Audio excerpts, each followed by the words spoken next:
So let me say what an honor it is to be the opening act here with the most popular governor on the planet Earth, maybe other planets as well, Larry Hogan. Is it true, 80%? Did I read that somewhere? I don't know about that, Jane. I'm not sure, but okay, sounds good. Whatever it is, there is not one member of Congress in our lifetimes who's ever had a rating like that I can imagine. In my dreams, I would have loved that. But there's some magic sauce that he puts on his food, and his accomplishments are amazing. So I want to talk about that, but just one little personal story beyond what was said, and it is this. I was elected to Congress in 1992, my first elected office. I know Larry Hogan's first elected office is governor, and I had a law career before that.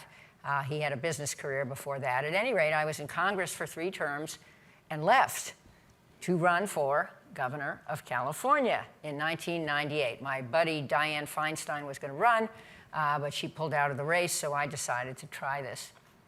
What happened to me? I lost. And I lost in a 3-way primary to a guy named Gray Davis, who went on to become governor of California, only later to be recalled. And in case anyone has missed this movie, something's happening tomorrow in California about some other governor. So this is a kind of remedy I hope Maryland will never adopt, just free advice. Me too. But well, it will never apply to you, my friend. So at any rate, I lost. So I was out of Congress and obviously not governor. I did think and still do that governor is the best job in politics. So I was out of Congress. So what happened next? Dick Gephardt, who was the minority leader then of the House, called and asked me, and also asked Juliette Kayyem, who's a member of our hearty little group here, to join the National Commission on Terrorism, which I did do. And we were one of 3 groups that predicted a major attack on U.S. soil. Some of you may know that. And then came 9/11, and we were unprepared. And not only were we unprepared for the attack, but I then was back in Congress. Some of us never learn lessons. I was a senior member of the House Intelligence Committee. I was co-chair of a special subcommittee on terrorism. And I was walking toward the dome of the Capitol on 9/11, which was, everyone thinks, the intended target of the 4th plane. And had that plane hit the target, in fact, had it taken off earlier, and surprised the passengers on the plane who would not have gotten real information about the attacks on the trade towers and not really known what was happening, we could have had a continuity of government issue. This is really serious. The members, like me, were milling around outside. They closed the Capitol, closed the House office and Senate office buildings. I was horrified because I thought, we take an oath, we members of Congress, to provide for the common defense. So why are we closing our buildings where we work? But that was my view. And we worked hard that day to get them reopened. And at the end of the day, some of you have heard this coverage on the news, we stood on the steps of the Capitol holding hands. And nobody looked to see, is the guy next to me of my party or a different party? Do I like him or not, or her? We held hands and we sang, God Bless America, because America was under attack. And there was no finger pointing then for a while. But just saying, that was a moment that is really very special. So I have a lot of things I want to ask Larry Hogan, but that on 9/11, where were you? Well, first of all, Jane, let me just thank you for your leadership. It's an honor to be sharing the stage with her, and there's no question about how important your leadership was to Homeland Security. And it's an honor to be here with all of you experts who've been focused on this space and doing so much hard work to keep us safe here on the anniversary of 9/11. I don't have as an exciting a story as being in the Capitol. I was in the private sector. I was a small business guy, and I was at a real estate convention when somebody just grabbed me and said, come look at the television when the first plane hit. I mean, everybody remembers exactly where they were, and I had just kind of gotten to the television and saw the thing when the second plane was hitting. But it was, I just spoke at a ceremony on Saturday for fallen heroes in Maryland, and it's hard to believe that that was 20 years ago and everything that's passed and all the things that everybody in this room and others have worked hard to try to keep it from happening again. But yeah, that was a time where, as terrible as the tragedy was, the positive was that how we came together as a country, like you just said, holding hands, not caring if they were Republicans or Democrats. It wasn't a Democratic America or a Republican America. It was the United States of America, and we all came together and rose to the challenge, and that's something to be very proud of. Well, I agree, and a lot of people whom I can't recognize behind your masks in this room were part of it. So thank you to the extended audience, and obviously thank you to our group, our enterprise group, led very ably by Rob Walker and my brother, Michael Chertoff. We're brother and sister by mutual adoption, and we met when he was Homeland Secretary and I was a senior member in Congress. And this enterprise is truly, totally bipartisan.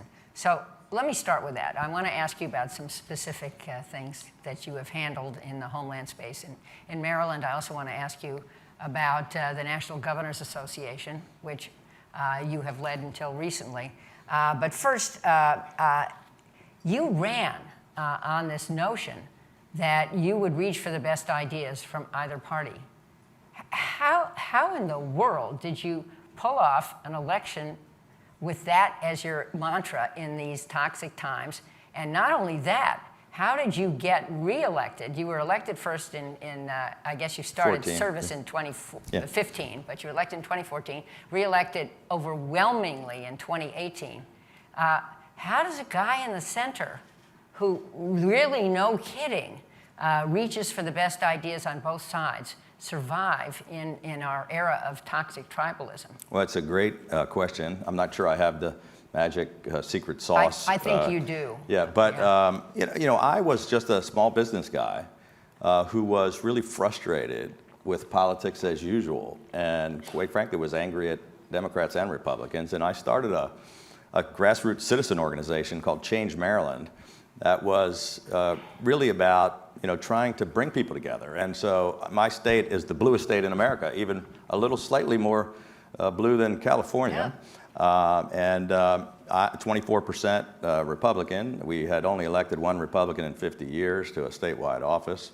And I ran by bringing together not just those few Republicans, most of the independents, and a big chunk of discerning Democrats by focusing on this message of bipartisan common sense solutions, and that I didn't care which side of the aisle an idea came from. If it was a good idea, we were going to work together to get it done. And about compromise isn't a dirty word, but we've got to come together to fix the problems and stop pointing fingers. Well, hear, hear. But then in 2018, a fairly well-known person, Democrat, ran against you in a blue state and got creamed. I mean, really? Well, I think it's because, so I ran, it was a kind of a fluke. I joke with the Governors Association, I was voted least likely to succeed in 2014. Nobody expected, I was a complete shocker. It was the biggest surprise upset in America. But in 2018, I was in the bluest state in a huge blue year with a giant blue wave, and we were losing governors across the country in my party, and people, I ran against a very high-profile Democrat, chairman of the NAACP nationally in a state that's more than 30% African-American, and very Democratic, and I won by 15 points, again, in a landslide. And I think the answer was just what we were talking about the first time.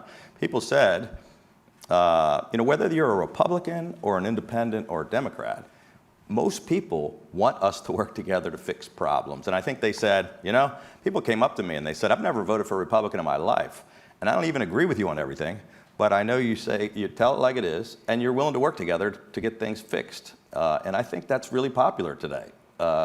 It really is. I mean, if you look at, I have some colleagues that are Republican governors in blue states up in New England, several of them, and they're also very high approval numbers. Charlie Baker, Phil Scott, Sununu. And I think it's because we have to. My legislature is more than 70% progressive Democrats.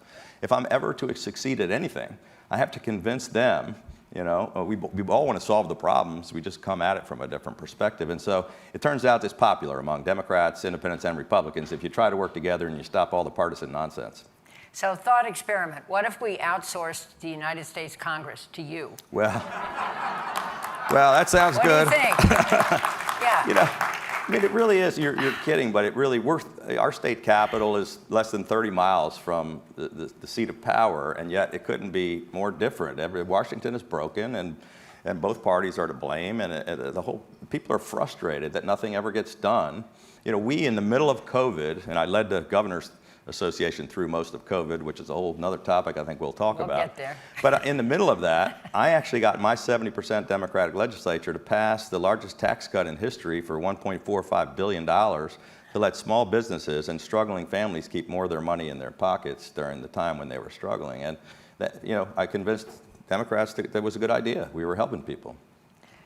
Okay, so on your watch, we'll get to cyber and we'll get to COVID. But on your watch, there were riots in Baltimore in 2015, your first year. You got serious cancer in 2015. You're now cured. There were epic flash floods in 2018, and I'm sure plagues and other things. But, I mean, talk about some of that. Yeah. I mean, those are in the Sure. Homeland field. How did you successfully navigate things like that many other governors are not so successful in navigating? Well, it certainly was not what I expected. You know, it's you can plan. This is no matter what field you're in or what you're doing. There are a lot of things that you can plan and you can execute the plan. We were being successful. I was trying to accomplish the things that I ran on and said I was going to do. We had a successful first legislative session right at the start of the day after I was sworn in, put a budget together, put a legislative package together.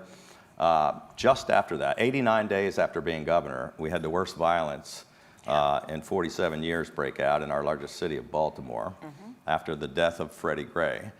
It was after Ferguson and the next big flashpoint of the United States, and you know, Baltimore City was on fire. Our largest city, people were in danger, and they were crying out, and we responded immediately. I declared a state of emergency. I sent in 4,000 members of the National Guard, 1,000 police officers and firefighters from around the state and around the country, and we immediately stopped all the violence.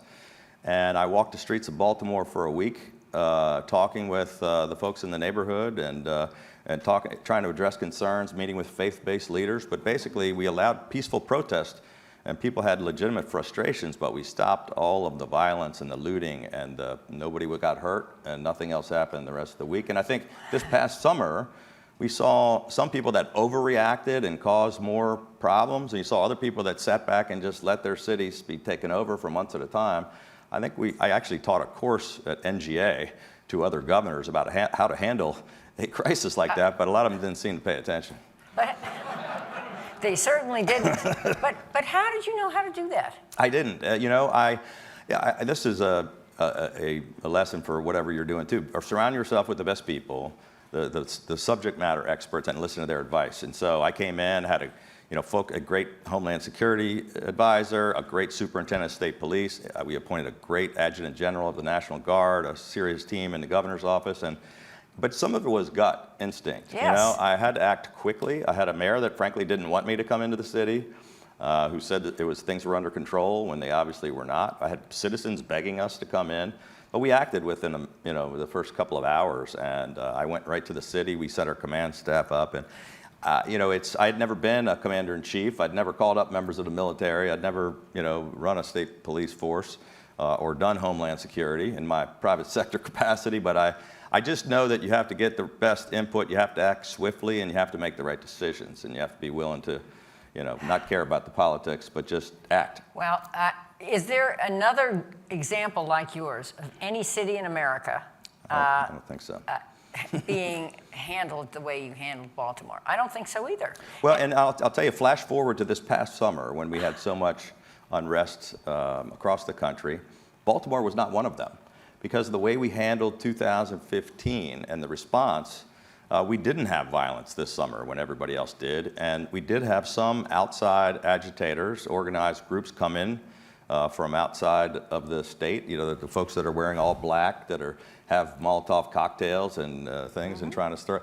Our Baltimore City residents dragged them over to our state police and our National Guard and said, these guys are the troublemakers, arrest them. So the neighborhood didn't want to see any more violence. Isn't that, well, does everybody think that's as impressive as I do? Yes, yes. Okay, and That same year, you're diagnosed with very serious cancer and go through massive chemo and all the rest of it. While you're handling all this? Yeah, well, How'd you do that? Well, so right after the riots, we did our first trade mission to Asia, and I went to Korea, China, and Japan. My wife is from South Korea. That was our first stop. And I wasn't feeling that great, but I'd just been through a really tough campaign. I just went through my first legislative session. I went through the riots. I wasn't getting a lot of sleep. I was stressed.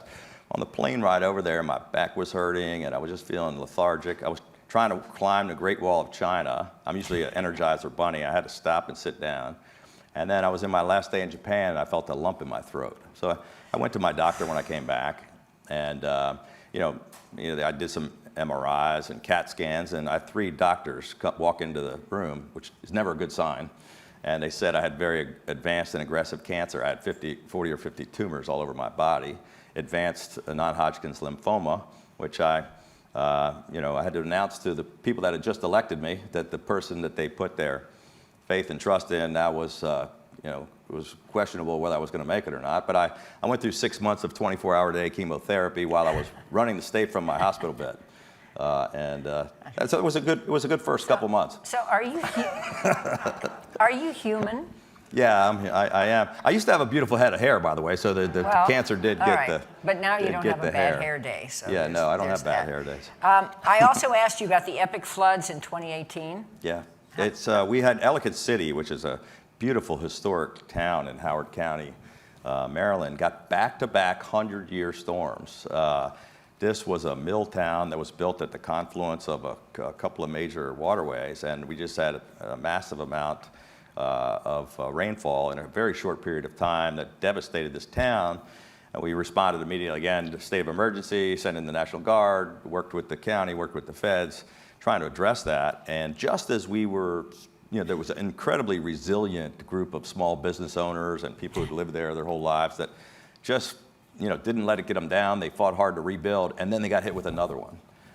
So it was back-to-back 100-year floods that wiped out this town. And now we're rebuilding the town. We've done all kinds of efforts on resiliency and used federal and state dollars to try to, fix the problem.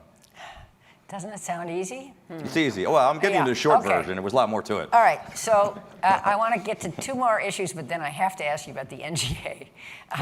Okay, cyber. You just held a cyber summit. Yes. What is the threat as you perceive it in Maryland, and what did the summit accomplish? Well, so I hesitate to say this here in Virginia. So with all due respect to my Virginia friends here, Maryland is the cyber capital of America. We're headquarters to. Congratulations. Yeah, we're the headquarters to the NSA and U.S. Cyber Command and NIST and Cyber Center of Excellence, and we have the largest concentration of cyber talent, 110,000 college degrees in cyber stuff. We have 12,000 IT companies and 1,300 cybersecurity companies. So it's a big economic development driver for us, but it's also we're in an important spot. We've been focused on it, as a state for job creation, for workforce development, for our universities, how to invest in. We have 17 centers of cyber excellence, universities and colleges. And we've been focused on our own security cyber threats at the state, but also working. We had Baltimore City government, had a ransomware problem, the Baltimore County school system, and we've been jumping into those with the help of others. But, I was, to skip ahead, preview of the NGA discussion, I held a year-long infrastructure initiative, and then we called a summit on infrastructure. I brought together Republican governors and senators and congressmen in Annapolis, and we made sure that cyber and resiliency and protecting the grid was included in the infrastructure bill. It was not in the Biden bill or the Republican bill, and we got everybody to include that. Following that successful summit, which was the basis of the current infrastructure compromise bill, we then had a summit in Annapolis on cyber security, and we brought in all the top federal government experts, the best university leaders that were focused on this, our state folks, and many private sector companies. And it was just to try to get everybody on the same page, because this really is our #1 threat. And it's something that does take the collaboration of the federal, state, and local governments with our private sector partners. We're all vulnerable. We saw that with the Colonial Pipeline, how vulnerable we are, and that was just kind of a small preview of what could happen if we're not doing more. So we've got money for cyber in the infrastructure bill, which we got the president to agree to, we got the Senate to pass, and now it's held up with your old colleagues in the House, which we got to get that done and get it to the president's desk and sign it so we can get all those things accomplished. But it really is. We had a great summit. We had the deputy senior policy leader on this from the White House. We had leaders from NSA, our university presidents that are focused on this. UMBC, we crank out more cyber talent than anybody. University of Maryland has a lot, but we're focused on how do we all work together and address this threat, which is obviously important to every single government entity and every private sector person out there. Right. And so in terms of state, federal, and local collaboration, what do you think? How good is it? I think it's pretty good. How would you grade it? I think we can do more, and that's why I wanted to bring people together. It's why with all we got all 50 governors together on this topic, and has made it a part of our infrastructure recommendations. But we also, this was just one summit's not going to solve all the problems, but I think we do work well with our federal partners. We also work together with our local governments who are turning to the state to say they can't handle this issue or problem. We have some of the smartest people in the world here that are focused on this issue from all directions, and we need to capitalize, and we need to share information and cooperate. And I think sharing the data and the concerns. I've met with all the security agencies. There's this little one in Langley that I go to, in addition to the Maryland ones, and the FBI and NSA. And but that's not Maryland. No. The one is on the one crossed over into Virginia. That one got that away. One, yeah. But we work with all of them very closely, right, and collaborate with them at the state level, and with a lot of the people in this room, I think, who work with state governments. You can't recognize other them states. under their masks. Yeah, I think there are. I got lights in my eyes and masks on, so yeah. I'm sure there's some folks here we've worked with. But yes, and the other piece, as you mentioned, is the private sector, and lashing the private sector up with government. It's critically important. And how are you doing in Maryland with that? I assume your background helped you with that. Well, the biggest issue that everybody's having in this space and almost anywhere else is talent. It's just finding the right, people with the right skills. And so we have, I mentioned 1,300 private sector cybersecurity companies headquartered there. They're all desperate for talent, which is why we crank so many of them out of our universities with our 17 universities of cyber excellence. But there's an insatiable need, as everybody here knows, that you need more and more folks. And so we're constantly getting people the training that they need. I mentioned we had the largest number of cyber skills in the country, which surprises some people. By far, we do. But there's not enough, and so NSA, Cyber Command sucks up a lot of those people, right into there, and then all the companies are fighting, and they can't really afford to find or pay the talent. That's the big issue we have, but it's a big thing for us. Our two strengths in Maryland, from a business, economic development, commerce standpoint, are cybersecurity and healthcare, and so both of them are critically important to us. For sure. One more question before we get to NGA, and that'll be my last set of questions, and then we're going to get to your questions, so get ready for brilliant, short questions. Are you saying I got to shorten my answers? Thought I'd ask you about some about insurrections. Yes, I'll talk about that. So, okay, January 6th, you were asking for the National Guard to be mobilized, if I remember this, and it took hours. I've heard on the airwaves that there might be another one, some kind of a repeat movie next weekend in Washington. And I'm wondering, how do you reflect back on the January 6th experience that Maryland had, and what are you doing in anticipation of possible problems on next Saturday?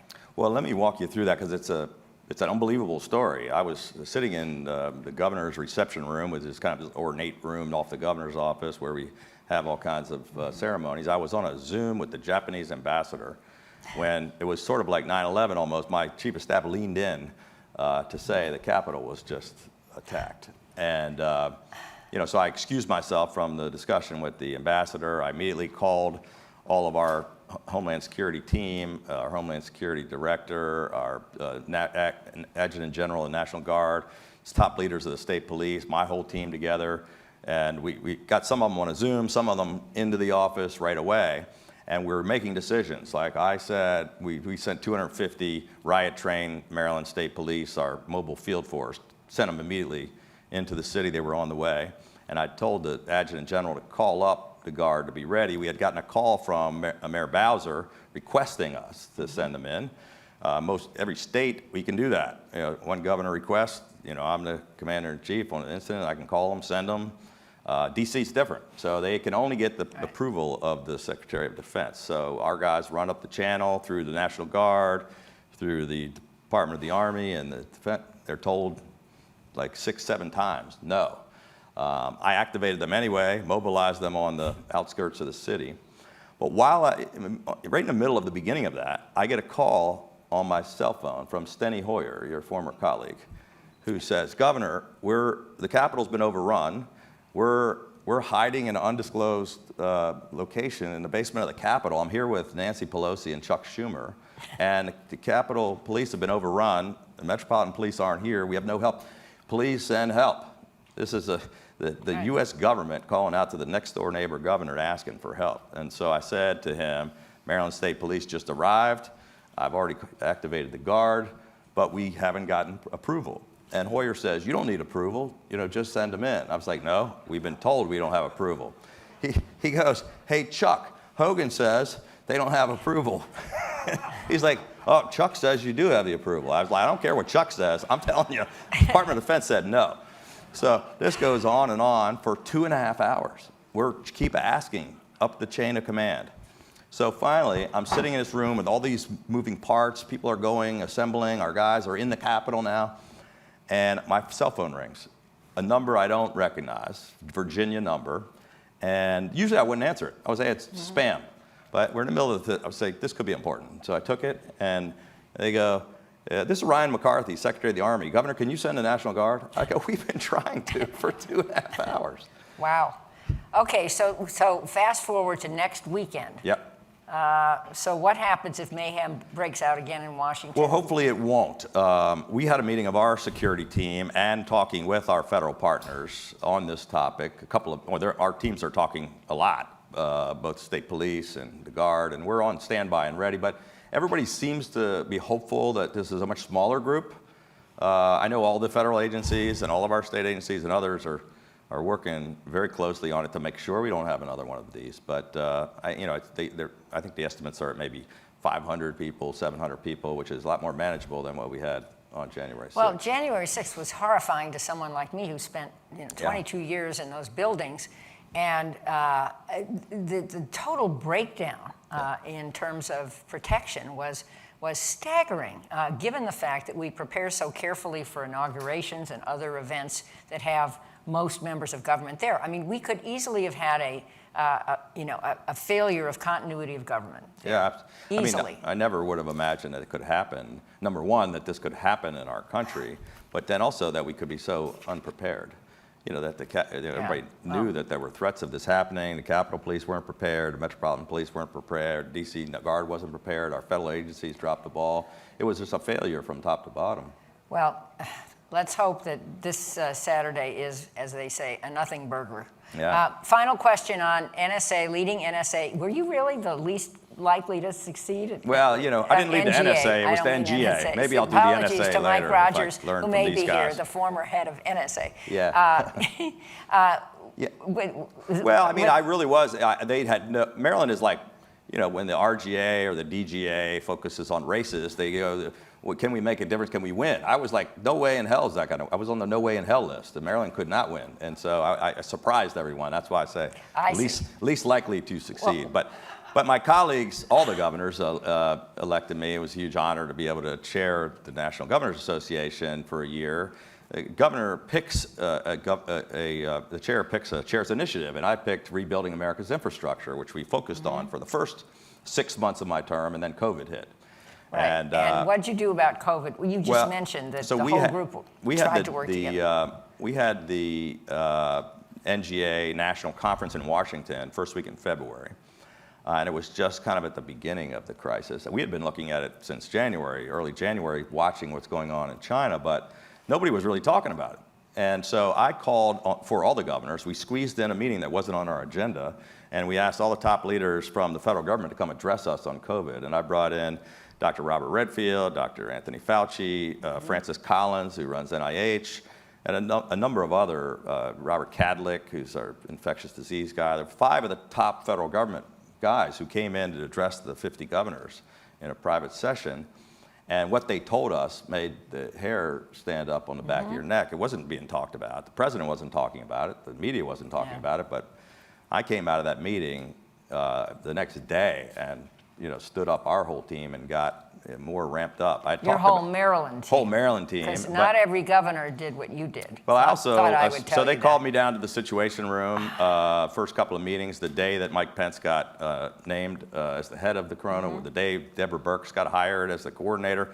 It was their whole cabinet and me, and then the rest of the governors on a Zoom from the White House, and I did a couple of those from the White House, and then we started doing it remotely, and I led 60-some Zooms with all 50 governors and either the president or the vice president and every one of the top leaders on Corona. So I sometimes was pushing back. I was speaking for the governors, like, here's the 6 things we need you guys to address, or we need an answer on this, or, I ruffled some feathers with the president a few times, but I was really just trying to fight for what we needed at the states. We were on the front lines.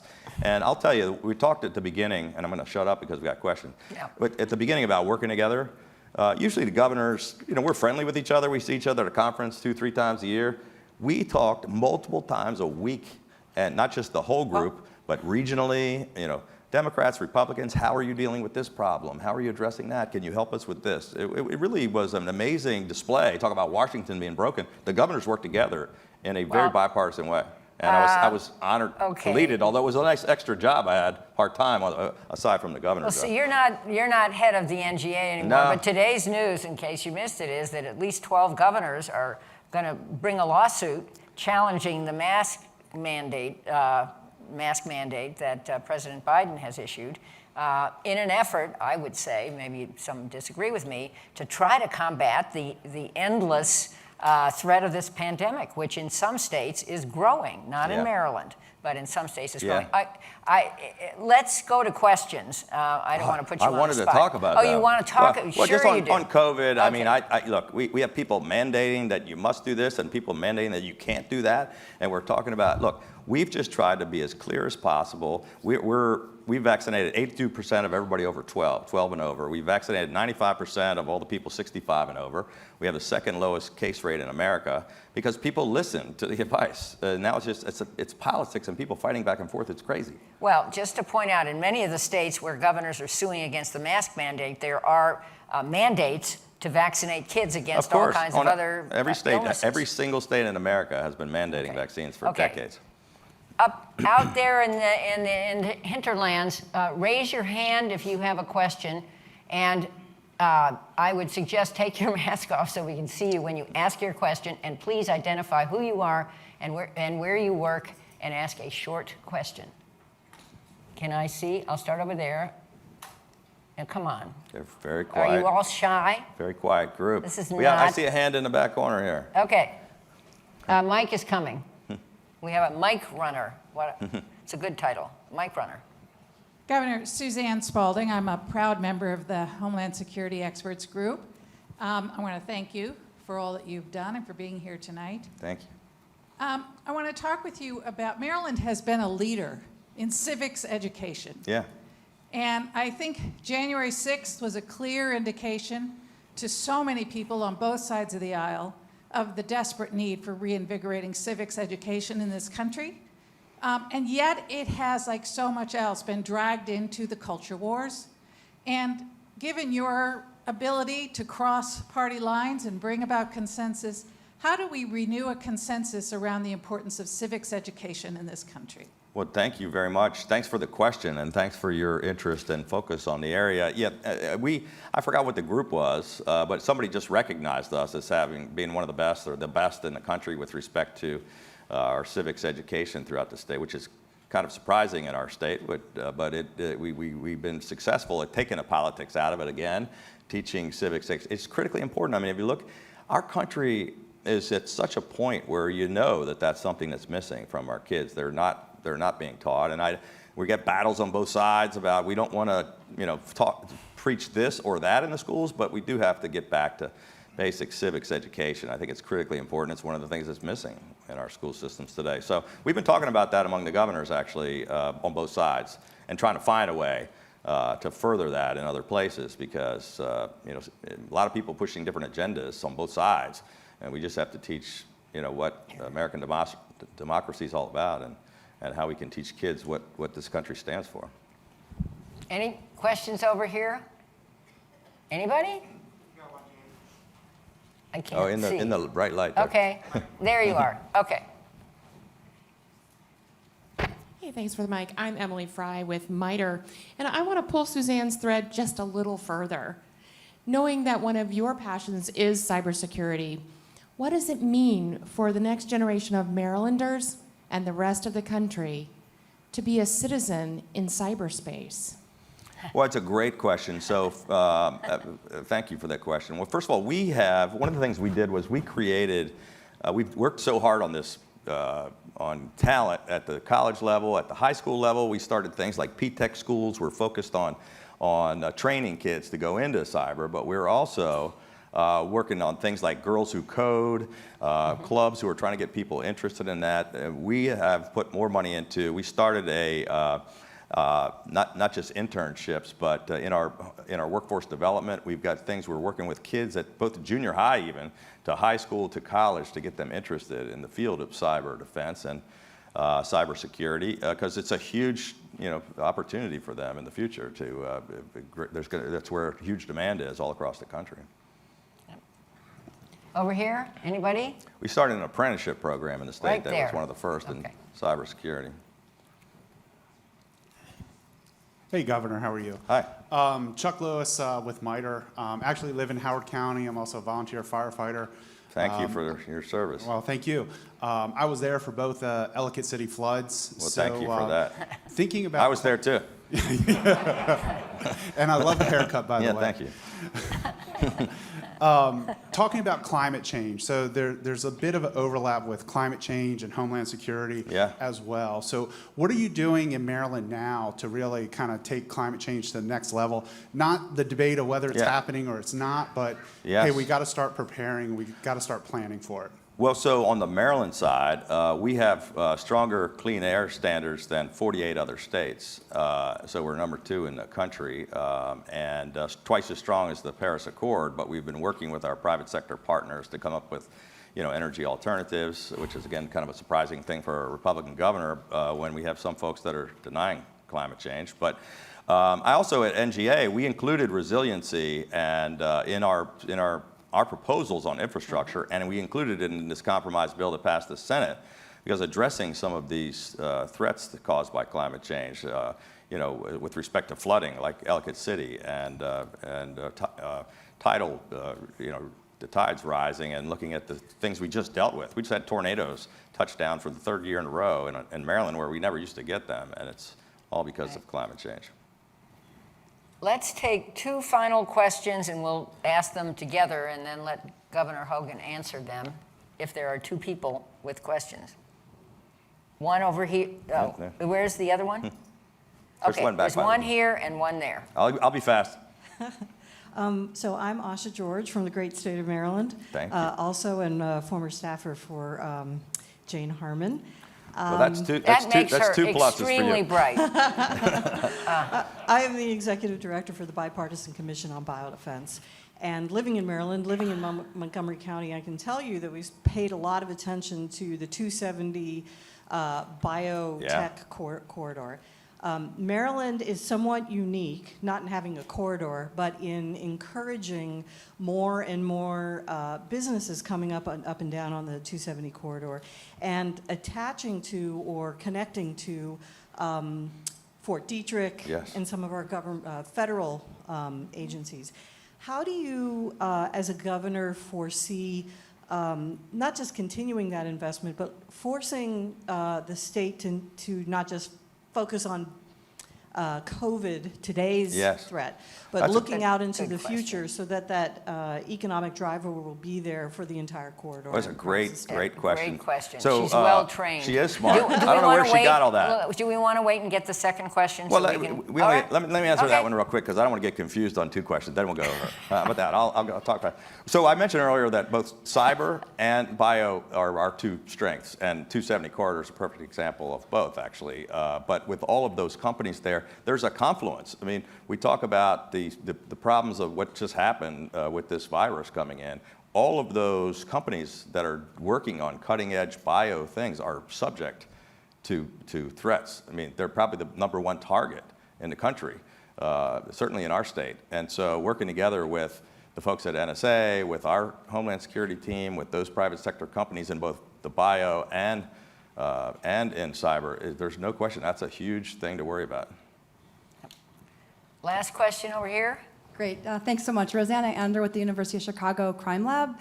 Huge fan of yours, Governor Hogan. I was curious I appreciated you mentioning that the sort of social unrest that happened this summer, Baltimore seemed to weather it pretty well compared to a lot of other places. And I'm just curious, what are the lessons from Baltimore around police reform, or what does this tell us about defund police and the sort of current narrative around policing? Well, so, we took actions in Maryland to do some police reform, but the defund the police movement, in my opinion, is just crazy. And I came out and said that. It's like saying we're concerned about crime, but we want to, we want to defund the police. We're concerned about education. We're going to defund the teachers in our schools. We need to invest more in public safety so we can do better recruitment and better training and de-escalation techniques and get body cams and to, recruit people that are community policing. And all those things take more investment in public safety. But we do have to address some underlying problems. And police reform is certainly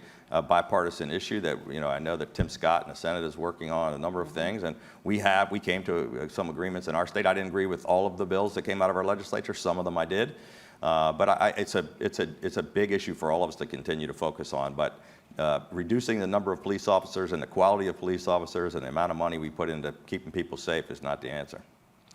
So let me conclude by saying this. I met Larry Hogan some years ago through a mutual friend of ours named Fred Malik. Fred Malik became the chair of the Wilson Center, which I led for 10 years, but he was a friend long before that. Fred Malik was the primary fundraiser for the Republican Governors Association and a passionate Republican. However, he insisted that those he supported put the country first. And, oh, by the way, he supported a few Democrats, including me, which was very nice of him. But my point is, Fred unfortunately died a few years ago. If he were around now, I bet his list of people he would support has shrunk from whatever it was to a small number. And the top of that list would be Larry Hogan, and I hope everybody here appreciates why that's true. Well, thank country first, country over party.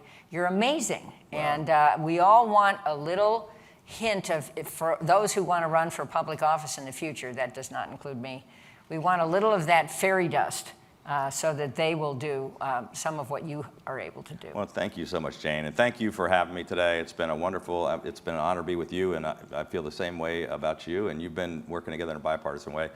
I think it's critically important for the country. We just have to come together, the way we came together after 9/11. Right. We can disagree passionately on certain issues, but we can't let our country be torn apart. We've got to figure out a way to lower the temperature, work together, and solve problems. Hear, hear.